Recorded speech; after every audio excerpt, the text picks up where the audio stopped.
For example എൻ്റെ കൊച്ചിലെയൊക്കെ ഞങ്ങൾക്ക് യാക്കോബക്കാരുടെയോ മർത്തോമക്കാരുടെയോ ഒക്കെ കല്യാണങ്ങളിൽ പോകാൻ പറ്റത്തില്ലായിരുന്നു. കാരണം അവര് കോട്ട് ആൻഡ് കോട്ട് ജാതികളാണ്, സമുദായ ക്രിസ്ത്യൻസ്. അതൊക്കെ ഇപ്പോഴും ഉണ്ടോ? ഞാൻ സയൻസിനെ പറ്റി കൂടുതൽ സംസാരിക്കുമ്പോൾ അവര് പറയുന്ന കാര്യം, ഞാൻ സാത്താന്റെ സന്തതി, സാത്താനാണ് ഇവന്റെ തലയിൽ കയറിയിരിക്കുന്നതെന്നാണ്. അങ്ങനെയാണ് അവർ പറയാറുള്ളത്. എനിക്ക് പലപ്പോഴും കേട്ടിട്ട് തോന്നിയത് ഇതിലും ഭേദം TPM ആണല്ലോ എന്ന് പോലും പലപ്പോഴും തോന്നി. ഞങ്ങളുടെ നാട്ടിലൊക്കെ പറയും ബന്ധിക്കുസാര് പ്രാർത്ഥിച്ച പച്ചമരം ചാഞ്ഞു പോകുന്നു. അത്രയും പേടിയായിരുന്നു ആൾക്കാർക്ക്. കാരണം ഇവര് ഉണ്ടാക്കി പറയുന്ന കഥകൾ അങ്ങനെയായിരുന്നു. ഇപ്പോഴും ഉണ്ട് അവരുടെ ആ ഒരു ബൈബിൾ, സത്യവേദ പുസ്തകം, അതാണ് സംഭവം. അതിനപ്പുറം ഒന്നുമില്ല. അതിനപ്പുറം എന്ത് പറഞ്ഞാലും തെറ്റാണ്. അതൊക്കെ മനുഷ്യനാൽ സൃഷ്ടിച്ച് മനുഷ്യനിൽ കൂടെ മണ്ണടിഞ്ഞു പോകുന്ന സാധനങ്ങളാണ്. പുതിയ നിയമത്തിലെ ഒരു വാക്യമൊക്കെ എടുത്തിട്ട് പറയും ദൈവത്തിൽ നിന്ന് ഒളിപ്പിച്ച് വെച്ചാൽ പുറമോട്ട് മലന്ന് വീണ് നിങ്ങൾ ചത്തുപോകുന്നൊക്കെ പറഞ്ഞ് പേടിപ്പിക്കുമായിരുന്നു. എൻ്റെ പേര് ആഷിറാർ ജോസഫ്. ഞാൻ ഇപ്പം ക്ലാസ് 12 കഴിഞ്ഞൊരു സ്റ്റുഡൻ്റ് ആണ്. എനിക്ക് 17 വയസ്സാണുള്ളത്. And I am from an IPC background. എൻ്റെ പേര് ഇബ്രാഹിം ജേക്കബ് എന്നാണ്. ഞാനൊരു അഗ്നോസ്റ്റ് ആണ്. എൻ്റെ ബാക്ക്ഗ്രൗണ്ട് IPC ആണ്. ഞാൻ ഇപ്പോഴും IPCയിലെ മെമ്പർ തന്നെയാണ്. അങ്ങനെ തന്നെ തുടരാൻ ആഗ്രഹിക്കുന്ന ഒരാളും കൂടിയാണ്. എന്നെ എന്താ പറയുന്നത്, ഭ്രഷ്ട് കൽപ്പിച്ച് ഇറക്കിയില്ലെങ്കിൽ അങ്ങനെ തന്നെ പോകാനാണ് എൻ്റെ താല്പര്യം. എൻ്റെ പേര് നീൽ കുരുവിള എന്നാണ്. എൻ്റെ YouTube channel the honest enquiry, നേരത്തെ പറഞ്ഞ പോലെ. എൻ്റെ ഒരു ചെറിയ ബാക്ക്ഗ്രൗണ്ട് എന്ന് വെച്ചാൽ ഞാൻ ദി പെന്റിക്കോസ്റ്റൽ മിഷനിലാണ് ജനിച്ച് വളർന്നതൊക്കെ. ആരാണ് സത്വം? ഞാനാണെങ്കിൽ ഒരു ക്രിസ്ത്യൻ ബാക്ക്ഗ്രൗണ്ടിൽ നിന്ന് തന്നെയുള്ള ഒരാളാണ്. ഒബ്വിയസ്ലി അത്യാവശ്യം എന്താ കാറ്റഗിസവും ഒക്കെ അറ്റൻഡ് ചെയ്ത് വിശ്വാസത്തിൽ തന്നെ വളർന്ന ഒരാളാണ്. എനിക്ക് പലപ്പോഴും നമുക്കെതിരെ എന്ന് ഉദ്ദേശിക്കുന്നത് പെന്റിക്കോസ്റ്റൽസിനെതിരെ ഒരു കുറ്റമുള്ളത് നമ്മളൊരു കൾട്ടാണെന്നാണ് പറയുന്നത്. അപ്പൊ അത് ആഷർ ആൻസർ ചെയ്യുന്നതിന് മുമ്പ് ഇവിടെ ഒരു സ്കെയിലുണ്ട് കൾട്ടിനെ ഐഡന്റിഫൈ ചെയ്യാനുള്ള. ഞാനത് വായിച്ചു നോക്കിയപ്പോൾ അതിനകത്ത് എനിക്ക് പലപ്പോഴും തോന്നാറുള്ളത് യെസ്, അതിന്റെ ആൻസേഴ്സ് ഒക്കെ യെസ് നമുക്കുണ്ടെന്നാണ്. പക്ഷെ ഒരു ജെൻസി എന്ന നിലയ്ക്ക്, ഒരു യങ്കർ ജനറേഷനിൽ അത് ഇപ്പോഴും നമ്മുടെ സഭകളിൽ ഉണ്ടോ ഇല്ലയോ എന്ന് എനിക്ക് അറിയണം. ഇപ്പൊ ഞാൻ 5-6 വർഷമായി നാട്ടിലെ ഒരു പെന്റിക്കോസ്റ്റൽ സഭയുമായിട്ട് റെഗുലർ കണക്ഷൻ വിട്ടിട്ട്. ഞാൻ IPCയുടെ മെമ്പറാണ്, ബട്ട് കണക്ഷൻ ഇല്ല. കാരണം അവിടുത്തെ ചർച്ചിൽ ഇപ്പൊ പോകുന്നില്ല. അത് ഇപ്പോഴും ഉണ്ടോ ഇല്ലയോ എന്ന് അറിയാൻ വേണ്ടി ഞാൻ ഒന്നുണ്ട് ചോദ്യം ചോദിച്ചാൽ, you answer it with yes or no and then you can add small justification. ഇങ്ങനെ ഞാനൊരു എക്സാമ്പിൾ കണ്ടിട്ടുണ്ടെന്ന്. സോ ഇറ്റ്സ് ഇന്റർനെറ്റിൽ കിട്ടാവുന്നതാണ്. I hope Arun everyone is okay with it. Just ആഷർ, I will just ask these questions. Yeah, really quick. Absolute devotion to a leader, for example a pastor or a ideology, ഇപ്പോഴും ഉണ്ടോ Pentecostal ചർച്ചില്? Jacob, അതൊന്ന് മലയാളത്തിൽ കൂടെ ഒന്ന് പറയാമോ? ഒരു വ്യക്തിത്വത്തിനെ ചുറ്റിപ്പറ്റിയോ ഒരു ചിന്താധാരയെ ചുറ്റിപ്പറ്റിയുള്ള അവരോടുള്ള കംപ്ലീറ്റ് സറണ്ടർ, അല്ലെങ്കിൽ കംപ്ലീറ്റ് അവരെ അനുസരിച്ച് ജീവിക്കുക, ആ ഐഡിയോളജി അല്ലെങ്കിൽ ഒരു വ്യക്തിയെ, ഫോർ എക്സാമ്പിൾ ആ പാസ്റ്ററിനെ, അതിപ്പോഴും നമ്മുടെ ചർച്ചകളിലുണ്ടോ? അത് ഞാൻ കണ്ടിട്ടുള്ള കാര്യമാണ്. യെസ് എന്നാണ് എൻ്റെ ഉത്തരം. അതിപ്പം ഇപ്പൊ എന്ത് സംഭവമാണെങ്കിലും, ഇപ്പം ഈവൻ റിലീജിയൻ ആണെങ്കിലും എന്താണെങ്കിലും, നമുക്ക് എവിടെയെങ്കിലും പോയി കഴിഞ്ഞ ഒരു ബ്ലൈൻഡ് ആയിട്ടുള്ള നമ്മൾ ആരെങ്കിലും ഫോളോ ചെയ്യും. അതിപ്പോ ഞാൻ റിലീജിയന്റെ കാര്യം മാത്രമല്ല, ഇപ്പം കുട്ടികൾക്കിടയിലാണെങ്കിൽ ഞാൻ എക്സാമ്പിൾ പറയാം, സ്പോർട്സ് എടുക്കുമ്പം ഈവൻ ഫുട്ബോളിലാണെങ്കിൽ ഭൂരിഭാഗം ആൾക്കാർക്ക് കുറച്ച് പേർക്ക് ക്രിസ്ത്യാനോ റൊണാൾഡോ, കുറച്ച് പേർക്ക് ലിയണൽ മെസ്സി എന്ന് പറഞ്ഞു കഴിഞ്ഞാൽ അങ്ങനെ ഒരു ബ്ലൈൻഡ് ഫോളോവേഴ്സ് ഉണ്ട്. അതേപോലെ തന്നെ പള്ളിയിലും ഞാൻ കണ്ട കാര്യങ്ങളാണ്. ഒരു പാസ്റ്റർ ഉണ്ടാകും. ഒരു പാസ്റ്റർ പറയുന്ന സുവിശേഷം കേൾക്കാനായിട്ട് ഇവർക്കൊരു പ്രത്യേക താല്പര്യമാണ്. ആ പാസ്റ്റർ പറയുന്ന കാര്യങ്ങൾ കേൾക്കാൻ, ആ പാസ്റ്ററിന്റെ ഐഡിയോളജി, ആ പാസ്റ്ററുമായിട്ട് കണക്ഷൻ കൂടുതലായിരിക്കും. അങ്ങനെ ഒരു സംഭവം ഉണ്ട്. ആ പാസ്റ്റർ റിലേറ്റഡ് ആയിട്ട് ഇപ്പം ആ പാസ്റ്റർ പറയുന്ന സുവിശേഷത്തിൽ എന്തെങ്കിലും തെറ്റുണ്ടെന്ന് വേറെ ആരെങ്കിലും പറഞ്ഞു കഴിഞ്ഞാൽ ഇവര് അയാളെ തെറി പറയും. അങ്ങനെ ഒരു സിറ്റുവേഷൻ ഞാൻ കണ്ടിട്ടുണ്ട്. അപ്പൊ yes. Okay. Second question is manipulative control over members thoughts and behaviour. എന്ന് വെച്ചാൽ ഒരാളെ ഓരോ കഥകളും കാര്യങ്ങളും പറഞ്ഞ് അവരെ നമ്മുടെ വശത്താക്കിയിട്ട് അവരെ കൺട്രോൾ ചെയ്യുക, അവരുടെ ചിന്ത കൺട്രോൾ ചെയ്യുക, അവരുടെ ബിഹേവിയർ കൺട്രോൾ ചെയ്യുക, ഇപ്പോഴും കണ്ടുവരുന്നുണ്ടോ? എന്റെ ടൈമിൽ യെസ് ഉണ്ടായിരുന്നു. ആബ്സല്യൂട്ട്ലി. അത് ഇപ്പോഴും ഉള്ള സംഭവമാണ്. അത് എനിക്കൊന്നും ഇവരെ വിട്ടുമാറാത്തൊരു സംഭവമാണെന്ന് തോന്നുന്നത്. കാരണം അതില്ലെങ്കിൽ റിലീജിയൻ ഇല്ല. ഇവരിപ്പോ ബന്ധകോസ്റ്റ് ആയാലും എന്താ, പ്രത്യേകിച്ച് ബന്ധകോസ്റ്റ്, കാരണം അവർക്കൊക്കെ ഇതാണ് അവരുടെ ഒരു, ഞാൻ പറഞ്ഞ ബ്രാൻഡിങ് ആണ് ഇവർക്ക്. ആ ഒരു സംഭവം ഉണ്ടെങ്കിൽ മാത്രമേ ഇവർക്ക് സർവൈവ് ചെയ്യാൻ പറ്റുള്ളൂ. അപ്പം അത് ഓഫ് കോഴ്സ് ഉള്ള കാര്യമാണ്. Third question is isolation from friends and family outside the group. ഇപ്പൊ എന്റെ കൊച്ചിലെയൊക്കെ ഞങ്ങൾ പണ്ട് സന്തോഷത്തോടെ പാടിക്കൊണ്ടിരുന്ന പാട്ടാണ് നാട് വിട്ടു വീട് വിട്ടു നാമധേയ കൂട്ടം വിട്ടു എന്നൊക്കെ പറഞ്ഞ് പാടിക്കൊണ്ടിരുന്ന. സോ എന്റെ കൊച്ചിലത്തെ പെന്തിക്കോസ്റ്റിന്റെ കോർ ഐഡന്റിറ്റി ആയിരുന്നു നമ്മൾ മറ്റുള്ളവരും അവരുടെ ഗ്രൂപ്പും എല്ലാം വിട്ട്, കൂട്ടുകാർ പോലും പാടില്ല, നോൺ ക്രിസ്ത്യൻസ്, നോൺ പെന്റിക്കോസ്റ്റൽ ആയിട്ടുള്ള ക്രിസ്ത്യൻ കൂട്ടുകാർ പോലും പാടില്ല എന്നുള്ള. ഇപ്പോഴും അങ്ങനെ എക്സിസ്റ്റ് ചെയ്യുന്നുണ്ടോ? യെസ്. കാരണം ഫാമിലിയിൽ അങ്ങനെ വല്ലതും എക്സ്പീരിയൻസ് ഉണ്ട്? സോറി, ജസ്റ്റ് ആ ക്വസ്റ്റ്യനോട് കൂടി തന്നെ, ഫോർ എക്സാമ്പിൾ എന്റെ കൊച്ചിലെയൊക്കെ ഞങ്ങൾക്ക് യാക്കോബക്കാരുടെയോ മർത്തോമക്കാരുടെയോ ഒക്കെ കല്യാണങ്ങളിൽ പോകാൻ പറ്റത്തില്ലായിരുന്നു, കാരണം അവര് കോട്ട് ആൻഡ് കോട്ട് ജാതികളാണ്, സമുദായ ക്രിസ്ത്യൻസ്. അതൊക്കെ ഇപ്പോഴും ഉണ്ടോ? ആ ലെവൽ ഓഫ് സംഭവങ്ങളില്ല. പക്ഷെ ഞാൻ ലാസ്റ്റ് ഇയർ പോലും പള്ളി പോയപ്പോ ഇവര് പറഞ്ഞതെന്ന് പറഞ്ഞു കഴിഞ്ഞാൽ, ഇപ്പൊ 3 സംഭവം പറഞ്ഞില്ലേ, രക്ഷിക്കപ്പെട്ട് സ്നാനം കഴിച്ച് പരിശുദ്ധാത്മാവിന്റെ വാക്കുകൾ പറയുന്നവർ മാത്രമേ സ്വർഗത്തിൽ, എന്ന് വെച്ചാൽ ആ പാസ്റ്റർ അടിവരയിട്ട് പറയുന്ന ഒരു സംഭവം എന്ന് പറഞ്ഞാൽ നമ്മൾ മാത്രമാണ് പരിശുദ്ധമായിട്ടുള്ള ആൾക്കാർ, ബാക്കിയുള്ളവരെല്ലാം അവരൊരിക്കലും സ്വർഗത്തിൽ പോകാത്തവരാണ്, അവരെ പറഞ്ഞ് മനസ്സിലാക്കണം. സോ ഒരു എന്താ പറയാ, ഒരു പിടിച്ചു നിർത്തൽ അവിടെ ഞാൻ എപ്പോഴും കാണാറുള്ളതാണ്. അതില്ലാതെ സർവൈവ് ചെയ്യാൻ പറ്റില്ലെന്ന് തോന്നുന്നു. അത് ഇങ്ങനെ ആ ഒരു പിടിച്ചു നിർത്തുക എന്നുള്ള ഒരു സംഭവം എപ്പോഴും ഉള്ളതാണ്. പക്ഷെ അതിന്റെ ഇപ്പൊ പറഞ്ഞ പോലെ കല്യാണത്തിന് പോകാനായിട്ടുള്ള റെസ്ട്രിക്ഷൻസ് ഒക്കെ മാറി. അത് മാറ്റിയില്ലെങ്കിൽ ഇപ്പൊ പാസ്റ്റിനൊക്കെ തല്ലും ആൾക്കാർ. അപ്പം ഓക്കെ, ആ അപ്പൊ അത് മാറിയിട്ടുണ്ട്. ഓക്കെ. പക്ഷെ അതിനനുസരിച്ച് ഇപ്പോഴും ആ ഒരു സംഭവം ഉണ്ട്. ഡിമാൻഡിങ് തന്നാ കൊള്ളാമെന്നല്ല, ഡിമാൻഡ് ചെയ്യുക, demanding financial contributions or assets. എൻ്റെ ഒക്കെ കൊച്ചിലെ പറയും ഒരു ഒരു പുതിയ നിയമത്തിലെ ഒരു വാക്യമൊക്കെ എടുത്തിട്ട് പറയും, ദൈവത്തിൽ നിന്ന് ഒളിപ്പിച്ച് വെച്ചാൽ പുറമോട്ട് മലന്ന് വീണ് നിങ്ങൾ ചത്തുപോകുന്നൊക്കെ പറഞ്ഞ് പേടിപ്പിക്കുമായിരുന്നു. ഒരു പുതിയ നിയമത്തിൽ അങ്ങനെ സഭ ഫോം ചെയ്തപ്പോൾ അങ്ങനെ കുറെ കാര്യങ്ങളുണ്ടായിരുന്നു. അങ്ങനെയൊക്കെ പറഞ്ഞ് പേടിപ്പിച്ച് പൈസ മേടിക്കുമായിരുന്നു. ഇപ്പോഴും അങ്ങനെ കാണാറുണ്ടോ? ഇപ്പോഴും ഉണ്ട്, ഇപ്പോഴും. അത് ഓക്കെ. ഞാൻ ലാസ്റ്റ് ഇയർ പോയപ്പോ കണ്ടതാണ്. ലൈക്ക് ഇവര് പറയുന്നത് ദശാംശമുണ്ട്, സ്തോത്രാഴ്ചയുണ്ട്, പിന്നെ എന്തൊക്കെയോ അല്ലറ ചില്ലറ സംഭവങ്ങളൊക്കെ ഉണ്ട്. ഇതൊന്നും തന്നില്ലെങ്കിൽ ഇതൊക്കെ ദൈവത്തിന് തരാനായിട്ടുള്ള പൈസയാണ്, ഇതൊക്കെ നീയൊക്കെ വീട്ടിൽ കൊണ്ടുപോയി വെച്ചിട്ട് ഇത് ആർക്ക് കിട്ടാനാണ്?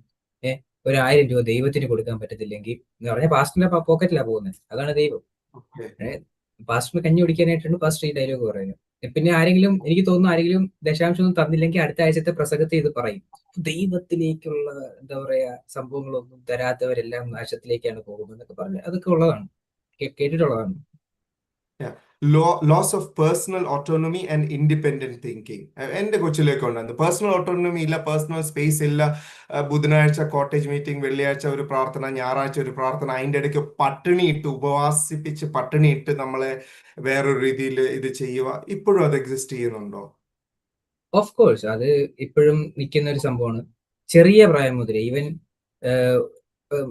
നമ്മൾ ഈ പറയുന്ന ഈ ഓട്ടോണമി, പേഴ്സണൽ ഓട്ടോണമി എന്നൊക്കെ പറയുന്നത് ചെറിയൊരു ചൈൽഡ് ആയിരിക്കുമ്പോൾ തൊട്ടുള്ളതാണ്. ഇപ്പൊ ഞാൻ എന്റെ വീട്ടിൽ പോലും കാണുന്നതെന്ന് പറഞ്ഞാൽ 1ഉം 2ഉം വയസ്സുള്ള പിള്ളേരെ പോലും അടിച്ച് പിടിച്ചിരുത്തും എന്ന് പറഞ്ഞു കഴിഞ്ഞാൽ അവർക്ക് വേറെ എന്ത് വേണോ ചെയ്യാം, പക്ഷെ പ്രാർത്ഥിക്കുന്ന സമയത്ത് അടങ്ങിയിരിക്കണം, ഇല്ലെങ്കിൽ അവരെ നല്ല അടിച്ചങ്ങ് ഇരുത്തും.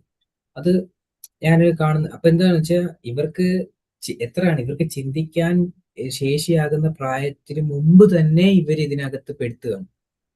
അപ്പൊ അതാണ് ഏറ്റവും വലിയ, ഞാൻ പറഞ്ഞത്, അത് ഭയങ്കര പ്രശ്നമാണ്. ബാലൻ നടക്കേണ്ട വഴിയിൽ അവനെ അഭ്യസിപ്പിച്ചാൽ അവൻ വൃദ്ധനായാലും വിട്ടുമാറുകയില്ല, സദൃശവാക്യമാണല്ലോ. അവൻ കറക്റ്റാണ്, അത് ഇപ്പോഴും എക്സിസ്റ്റ് ചെയ്യുന്നുണ്ട്. Use of fear tactics and intimidation to maintain control. ഭ്രഷ്ട് കൽപ്പിക്കുക, സഭയിൽ നിന്ന് പുറത്താക്കുക, സാക്ഷ്യം പറയാതിരിക്കുക, ഇതൊക്കെ ഞങ്ങളുടെ കർത്തൃമേശ എടുപ്പിക്കാതിരിക്കുക, ഇതൊക്കെ ഞങ്ങളുടെ കൊച്ചിലെ ഞാൻ കണ്ടിട്ടുള്ള കാര്യമാണ്. സഭകൾ ഇപ്പോഴും അങ്ങനത്തെ ടാക്ടിക്സ് ഉണ്ടോ? അതിനെപ്പറ്റി എനിക്ക് അത്ര അറിയില്ല കേട്ടോ, കാരണം അത് ഞാൻ അങ്ങനെ കണ്ടിട്ടില്ല. ഓക്കെ, നമ്മൾ ഇനി പിന്നെ വേറെ ഗ്രൂപ്പ് ഡിസ്കഷനിൽ വരുമ്പോൾ we can ask the other uh, group also. 6ാമത്തെ അറിയത്തിൽ എന്റെ കൊച്ചിലെ ഉണ്ടായിരുന്നു. Groups teaching claim to be the only source of truth. നമ്മൾ മാത്രമാണ് എക്സ്ക്ലൂസീവ് സത്യം അറിയുന്ന ആൾക്കാർ. നമ്മുടെ മതം വിട്ട് കഴിഞ്ഞാൽ, അല്ലെങ്കിൽ നമ്മുടെ ചെറിയ ഗ്രൂപ്പ് വിട്ട് കഴിഞ്ഞാൽ ബാക്കി ആർക്കും ഈ സത്യം അറിയത്തില്ല. അങ്ങനെ ഇപ്പോഴും പഠിപ്പിക്കുന്നുണ്ടോ? എന്റെ കൊച്ചിലുണ്ടായിരുന്നു. ഇപ്പോഴും ഉണ്ട്. അവരുടെ ആ ഒരു ബൈബിൾ, സത്യവേദ പുസ്തകം, അതാണ് ഉം. സംഭവം. അതിനപ്പുറം ഒന്നുമില്ല. അതിനപ്പുറം എന്ത് പറഞ്ഞാലും തെറ്റാണ്. അതൊക്കെ മനുഷ്യനാൽ സൃഷ്ടിച്ച് മനുഷ്യനിൽ കൂടെ മണ്ണടിഞ്ഞു പോകുന്ന സാധനങ്ങളാണ്. ഇത് മാത്രമേ ദൈവത്തിന്റെ കൂടെ നിന്ന് പൊങ്ങു വരൂ എന്നാണ് ഇവര് പറയുന്നത്. അപ്പം ഇപ്പോഴും ഉണ്ട് ഡിസെൻഡിങ് വ്യൂസ്. ഇപ്പം സഭയ്ക്കെതിരെ ആണെങ്കിലും ശാസ്ത്രചിന്തയാണെങ്കിലും ഡിസെൻഡിങ് വ്യൂസ് നമ്മുടെ വ്യൂസിന് എതിരായി കഴിഞ്ഞാൽ, ഇപ്പം താഴെ ഒരു എവല്യൂഷനെ കുറിച്ച് ഒരാൾ കമന്റ് ചെയ്യുന്നത് കണ്ടില്ലേ, അങ്ങനെ വന്നു കഴിഞ്ഞാൽ അത് അംഗീകരിക്കാതിരിക്കുക, അതിനെ എന്താ പറയുന്നത്, ഡിസ്ഇൻഫർമേഷൻ, ശത്രുവിന്റെ പോരാട്ടം, അല്ലെ ശത്രു നമുക്കെതിരെ തുരങ്കം കുത്തുക എന്നുള്ള രീതിയിൽ ഞങ്ങളെ കൊച്ചിലെ പഠിപ്പിച്ചിട്ടുണ്ട്. ഞാൻ ശാസ്ത്രവിരുദ്ധമായ പ്രവർത്തികൾ നടത്തിയതിന്റെ ഏറ്റവും വലിയ കാരണവും അത് തന്നെയായിരുന്നു. കാരണം ഒരു തരം ബയസ് നമ്മുടെ തലയിൽ ഓൾറെഡി ഉണ്ടാക്കി വെച്ചിട്ടുണ്ട്. ഇപ്പോഴും ചർച്ചുകളിൽ അങ്ങനെ പ്രസംഗങ്ങൾ ഉണ്ടോ? പ്രസംഗങ്ങൾ മാത്രമല്ല, ഇപ്പൊ ലൈക്ക് എന്റെ വീട്ടിൽ ഞാൻ അനുഭവിച്ച കാര്യമാണ്. ഇപ്പൊ ഇതൊക്കെ എനിക്ക് പേഴ്സണൽ എക്സ്പീരിയൻസ് ഉള്ളതാണ്. അപ്പം ഞാൻ സയൻസിനെ പറ്റി കൂടുതൽ സംസാരിക്കുമ്പോൾ അവര് പറയുന്ന കാര്യം, ഞാൻ സാത്താന്റെ സന്തതിയെ, സാത്താനാണ് ഇവന്റെ തലയിൽ കയറിയിരിക്കുന്നതെന്നാണ്. അങ്ങനെയാണ് അവർ പറയാറ്. ലൈക്ക് അവർക്കെതിരെ എന്ത് പറഞ്ഞാലും അത് സാറ്റനിക് ആയി പോകും. അപ്പൊ അതൊക്കെ ഇപ്പോഴും ഉണ്ട്. ഓക്കെ. പിന്നെ 9ാമത്തെ പോയിന്റ് ആണ് അസ് വേഴ്സസ് ദം മെന്റാലിറ്റി. അപ്പൊ നമ്മൾ ഇപ്പൊ തന്നെ പറഞ്ഞല്ലോ, കല്യാണത്തിന് വിടത്തില്ല, അങ്ങനെ വിടത്തില്ല, ജാതികൾ, അത് ഇപ്പോഴും ഉണ്ട്. പക്ഷെ വേറെ പല രീതിയിലാണ് ട്രിക്സ് യൂസ് ചെയ്യുന്നതെന്ന് പറഞ്ഞു. പിന്നെ punishing and shunning those who question or leave the group. ഇതാണ് നമുക്ക് പിന്നെ ഗ്രൂപ്പിലും ഡിസ്കസ് ചെയ്യാം. ഞങ്ങളുടെ കൊച്ചിലെ അത് സിവിയർ ആയിരുന്നു. അയാൾക്ക് പിന്നെ എന്താ പറയുന്ന, ഒരു പരിക്ക് വന്നാൽ മതി, അത് ദൈവകോപമായിട്ട് കാണിച്ച് അത് നാളുകളോളം അതിന്റെ പ്രസംഗങ്ങളും സാക്ഷികളും ഉണ്ടാക്കാറുണ്ട്. അത് എന്റെ കൊച്ചില് പേടിയായിരുന്നു. ആൾക്കാർ ഞങ്ങളുടെ നാട്ടിലൊക്കെ പറയും, ബന്ദിക്കോസുകാർ പ്രാർത്ഥിച്ച പച്ചമരം ചാഞ്ഞു പോകുന്നു. അത്രയും പേടിയായിരുന്നു ആൾക്കാർക്ക്. കാരണം ഇവര് ഉണ്ടാക്കി പറയുന്ന കഥകൾ അങ്ങനെയായിരുന്നു.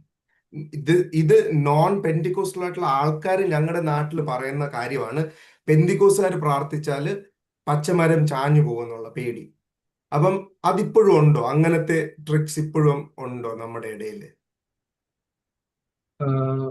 അത് ഇപ്പം ഫോർ ഉള്ളതായിട്ട് എക്സാമ്പിൾ, ഇപ്പം ആഷർ വിട്ടു പോയല്ലോ, ആഷറിന്റെ ഫാമിലി തന്നെ ആരെങ്കിലും വന്ന് പറയാറുണ്ടോ ദൈവം നിന്നെ പിടിക്കൂടാന്ന്? അതൊക്കെ പറയാറുണ്ട്. എപ്പോഴും എന്നോട് ഇങ്ങനെ പറയുന്നതായിട്ടുണ്ട്, ലൈക്ക് ഇങ്ങനെ ദൈവത്തെ വിശ്വസിക്കാതെ പോകുന്നത് എപ്പോഴും മോശമായിട്ടുള്ള കാര്യമാണ്. എപ്പോഴും ഇതിൽ വേണം നിൽക്കാൻ. ഇതിൽ നിന്ന് വിട്ടു പോകുമ്പോൾ പിന്നെ എനിക്ക് എന്തെങ്കിലും ഡൗൺഫോൾ, എനിക്ക് എന്തെങ്കിലും സംഭവിച്ചു കഴിഞ്ഞാൽ അപ്പൊ അവര് പറയാം, ദൈവം കൊടുക്കുന്നതാ എന്ന് അവര് പറയും. ഇപ്പൊ എനിക്കിപ്പോ ഒരു പനി വന്നെന്ന് വിചാരിച്ചോ, എന്റെ വീട്ടിലെ വേറെ ആൾക്ക് ചിക്കൻ ബോക്സ് ആയിരിക്കും വന്നിരിക്കുന്നത്. അയാൾക്ക് മറ്റേ എന്തെങ്കിലും 7 ദിവസമൊക്കെ മറ്റേ റൂമിൽ നിന്ന് ഇറങ്ങാൻ പറ്റാതിരിക്കുക. എനിക്കൊരു സാധാ പനി വന്നപ്പോ ദൈവം കൊടുത്തതാ, അവൻ എങ്ങനെയാ നടക്കുന്നത്. അപ്പോഴത്തെ ചിക്കൻ ബോക്സ് വന്നിരിക്കുന്നതാണ് ദൈവം കരുതിയത്. അതാണ് വ്യത്യാസം. അപ്പൊ അതൊക്കെ ഉണ്ടാവാറുണ്ട്. ചുരുക്കം പറഞ്ഞാൽ ഇന്നേക്ക് 10-20 വർഷം മുമ്പ് ഉണ്ടായിരുന്ന അതേ ലെവലിൽ നമ്മൾ അതേ റിഗ്രസീവ് തോട്ടിലാണ് ഇപ്പോഴും ഞങ്ങൾ നിൽക്കുന്നത് എന്ന് വി ക്യാൻ കൺക്ലൂഡ്. നമുക്ക് ബാക്കിയെല്ലാം ഗ്രൂപ്പിൽ ബാക്കി എല്ലാവരും കൂടി ഇതിനകത്ത് ഇപ്പൊ പറഞ്ഞ പോയിന്റ്സിൽ എന്തെങ്കിലും പറയാനുണ്ടെങ്കിൽ യു ക്യാൻ ആഡ്. ഇതൊരു എന്താ പറയുന്നത്, ഒരു റാപ്പിഡ് ഫയറിംഗ് റൗണ്ട് പോലെ എനിക്ക് ആഷറിനോട് ചോദിക്കണമെന്ന് ആഗ്രഹമുണ്ടായിരുന്നു. ജസ്റ്റ് ടു സീ ഞങ്ങൾ പെന്തിക്കോസ്റ്റൽ എന്ന നിലയിൽ ഞങ്ങൾ എത്ര മുന്നോട്ട് വന്നിട്ടുണ്ടെന്ന് എനിക്ക് അറിയാൻ താല്പര്യമുള്ളതുകൊണ്ട് ചോദിച്ചാണ്. കാരണം എൻ്റെ കൊച്ചിലേക്ക് ഇത് എക്സ്ട്രീം ആയിരുന്നു. ബട്ട് ഇപ്പൊ നമ്മൾ മനസ്സിലാക്കിയത് ഭേദമൊന്നും ഉണ്ടായിട്ടില്ല എന്നാണ് ആഷറും പറഞ്ഞു വരുന്നത്. ഒരു മാറ്റവും ഇല്ലല്ലോ. ഓൾമോസ്റ്റ് 10ഉം അതില് വ്യത്യാസമൊന്നുമില്ല. 10ഉം എന്റെ കൊച്ചിലെ 10ഉം മാച്ച് ചെയ്യുമായിരുന്നു. ഇല്ലെങ്കിൽ നിങ്ങൾ പറയാം, ഇപ്പം TPM-ൽ അങ്ങനെ അല്ലായിരുന്നു എന്ന് TPM-കാര് പറയട്ടെ. സിമിലർ ആണ്. പ്രത്യേകിച്ച് യാതൊരുവിധ വ്യത്യാസവും എനിക്ക് കാണാൻ പറ്റുന്നില്ല. എനിക്കിപ്പം മനസ്സിലാകാത്തൊരു കാര്യം, എന്തിനാണ് ഇവർ ഈ പറയുന്നത് TPM-ൽ മാത്രമാണ് ബാക്കിയുള്ളിടത്ത് ഒരു പ്രശ്നമില്ല എന്ന് പറയുന്നത്.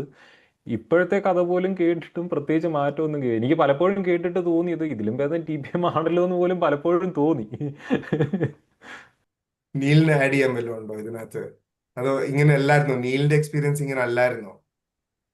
അല്ല, ഇങ്ങനെ തന്നെയായിരുന്നു. വലിയ വ്യത്യാസമൊന്നുമില്ല. പെന്തിക്കോസില് എല്ലാം കാണുന്ന കാര്യങ്ങൾ തന്നെയാ. പിന്നെ പ്രത്യേകിച്ച് TPM എന്ന് പറയുമ്പോൾ കുറച്ചുകൂടെ ഇച്ചിരി കൂടെ എക്സ്ട്രീമാ.